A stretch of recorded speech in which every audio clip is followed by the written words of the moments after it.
नमस्कार फ्रेंड्स, उपनिषद ज्ञान भाग 31 सीजन 2 केनोपनिषद श्लोक 5 और उसके आगे तृतीय खंड में चौथे श्लोक तक एक स्टोरी बताई थी, पीछे जाकर देखनी पड़ेगी। तो उपनिषदकार कहते हैं ये आधिदैविक कथा है, उपाख्यान है। उपाख्यान बोलते थे उसको, कथा या स्टोरी बोलते हैं आजकल हम। तो यह आधिदैविक उपाख्यान था क्योंकि उसमें देवताओं के संदर्भ में बात की गई थी। और यहाँ तो रुकते नहीं है, ऋग्वेद कितना पढ़ पाऊंगा पता नहीं है। इसलिए स्वामी विवेकानंद जी भी वेद को तो प्रमाण सभी मानते हैं, वो तो बहुत मानते थे, लेकिन उपनिषद का उल्लेख ज़्यादा करते थे। इसलिए पढ़ पाऊंगे नहीं पता नहीं, ये इसलिए बोल दिया कि यह सब देवताओं का जो भी वर्णन है, रादर स्तुति है, वही सब चलता जा रहा है ऋग्वेद के पहले खंड में। तो थोड़ा फास्ट फॉरवर्ड करना पड़ेगा। बाइबल कुरान को भी फास्ट फॉरवर्ड करना पड़ा, वैसे ऋग्वेद को थोड़ा फास्ट फॉरवर्ड करना पड़ रहा है। और उस पर वीडियो भी नहीं निकालूंगा, एक आध कुछ टोटल में एक कर दूंगा, नहीं तो इतने बड़े हैं वेद तो। ठीक है, तो थोड़ा विषयांतर हो गया। उपनिषद इसलिए इम्पोर्टेंट हो जाते हैं कि स्टोरी तो बता दी, लेकिन स्टोरी टेलर नहीं है हम। ये स्टोरी टेलर हम नहीं है, उपनिषदकार स्टोरी टेलर्स नहीं है। वो बहुत बड़ा फिलॉसॉफी बताते हैं। जिन्होंने 30 भाग देखे हैं, 2024 में 30 भाग हो गए, 18 लिखित ब्लॉग हो गए और 12 प्रमोशनल, उसमें 10 उपनिषद के प्रमोशनल थे। तो ये इतना काम हो गया। आगे का कुछ मैंने तय नहीं किया हुआ है, चलता रहेगा। ये तो मैंने बोलता रहता हूँ। तो अभी स्टोरी टेलर नहीं है, बेसिक फिलोसॉफी। इसलिए जल्द से एक स्टोरी तो बता दी, जल्द से वो आगे कि अब आध्यात्मिक उपाख्यान बोलेंगे, मतलब अभी आध्यात्मिक भाग होगा। आधिदैविक का भाग खत्म, एक छोटी स्टोरी हो गई अग्नि वायु इंद्र देवता के बारे में। अग्नि वायु आदि भौतिक जगत के संबंध में नहीं, परंतु आध्यात्मिक जगत के संबंध में अब बात करेंगे। अर्थात ऐसा जो प्रतीत होता है कि मन जाता है और दूर दूर चला जाता है, हर क्षण या तो बीते हुए को स्मरण करता है या आगे के लिए संकल्प करता है, इसका कारण भी ब्रह्म है। फिर से वही लाइन पे आ गए। ये तो पहले भी बोला था ना कि वाणी से उसके बारे में बोलते नहीं, वाणी को वो बुलवाते हैं। तो वही फिर से आ गया। यह ब्रह्म, पर ब्रह्म के बारे में बोल रहे हैं, पर ब्रह्म के बारे में बोल रहे हैं कि भाई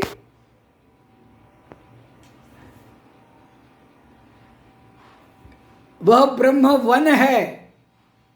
वन अर्थात भक्ति के योग्य, उसकी वन नाम से या वन में एकांत जंगल में उपासना करनी चाहिए। क्या बात कही। जैसे स्वामी विवेकानंद जी ने जो भी डिस्कोर्सेस दिए अमेरिका में, वो ऐसे ऐसे जगह खोज के निकालते थे कि पूछो मत। क्या वर्णन है। जैसे कोई मैं नेटफ्लिक्स की कोई मूवी देखता हूँ तो मुझे याद आ जाता है, ऐसी कोई जगह पे स्वामी जी का व्याख्यान हुआ करता होगा। तो इसलिए वो ऐसी जगह चले जाते थे। भारत में जहाँ जहाँ उसके वर्णन मेरे पास इतने नहीं है, प्लेस के वर्णन नहीं है, जगह जगह तो वो घूमे थे। तो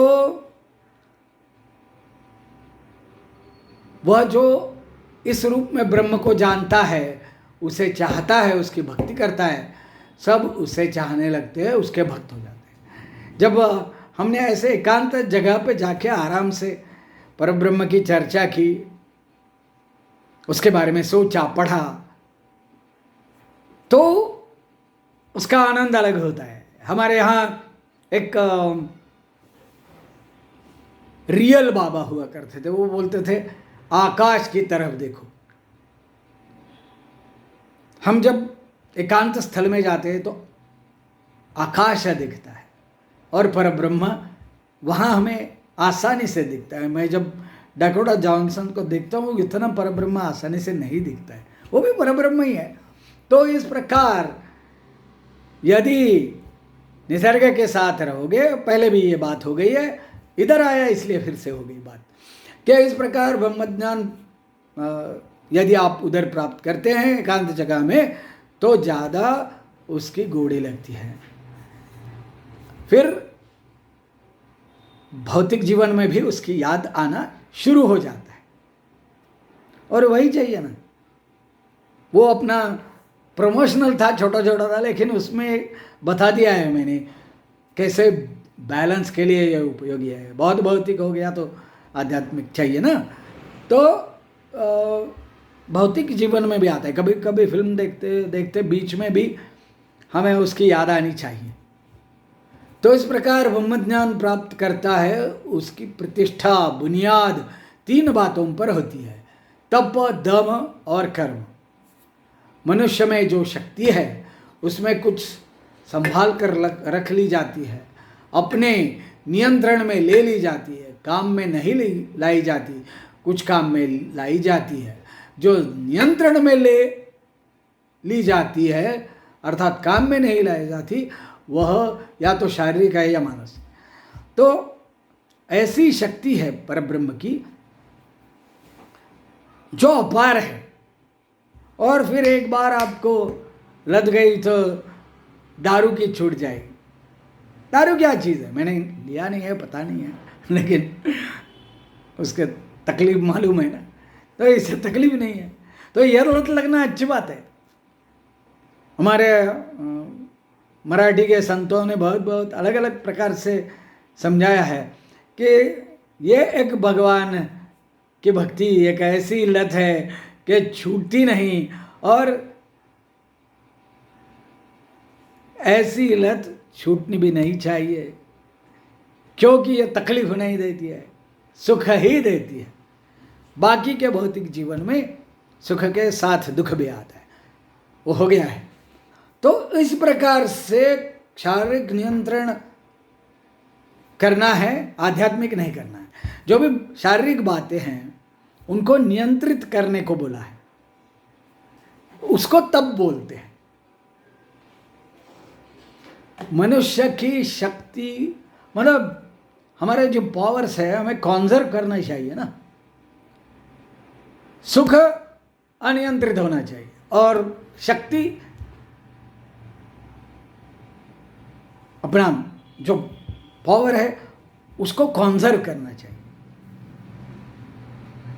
कहीं भी दौड़ने देंगे हम, जैसे कि मास्टरबेशन अच्छा है बुरा है, ब्रह्मचर्य का अतिरेक नहीं है, अतिरेक मत करो, हॉर्मोन्स है, निकलना चाहिए, लेकिन रोज ही निकलने लगेगा तो कैसे चलेगा, वीकनेस आ जाएगी ना।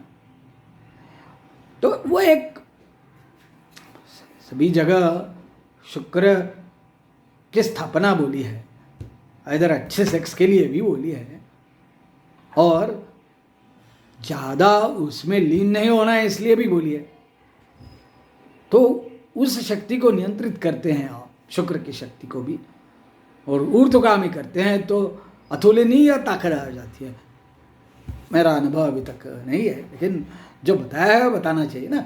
तो उसको ऐसी चीज़ों को जो भी फिजिकल है उनको नियंत्रित करना ही तप है। मानसिक जो है मन को भी नियंत्रित करना है, उसे दम कहते हैं। मन को भी कंट्रोल करना चाहिए। एक दूसरे से लगे हुए हैं, आयुर्वेद बोलता है एक दूसरे से संबंधित है।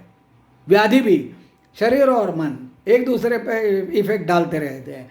तो वो शम दम, कभी कभी संतों ने बोला है मुझे मालूम नहीं, लेकिन करना तो पड़ता है हर रोज, थोड़ा तो करना पड़ता है ना, तभी बैलेंस होगा। नहीं तो हम दौड़ रहे हैं और स्खलित भी हो रहे हैं हर रोज। ये बैलेंस है, अभी जो चल रहा है वो बैलेंस है। सुनते नहीं है आप, मतलब आप सुन रहे हैं, बहुत से जिनको भेजा है सुना नहीं है, उनको बोल दो या भेजो और बोलो कि देखे ये बैलेंस है, ये सुनते हैं या मैं बोलता हूँ, ये भी बैलेंस है। तो ये दम है, और जो शक्ति काम में लाई जाती है वो कर्म है, और वो भगवान के लिए यदि अर्पित करेंगे तो वो शक्ति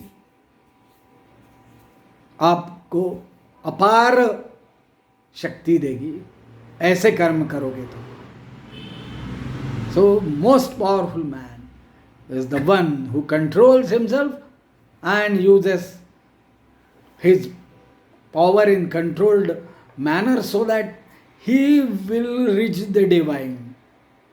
ये बात आज इतना ही काफ़ी है, और बहुत है लेकिन आज इतना ही काफ़ी है। धन्यवाद।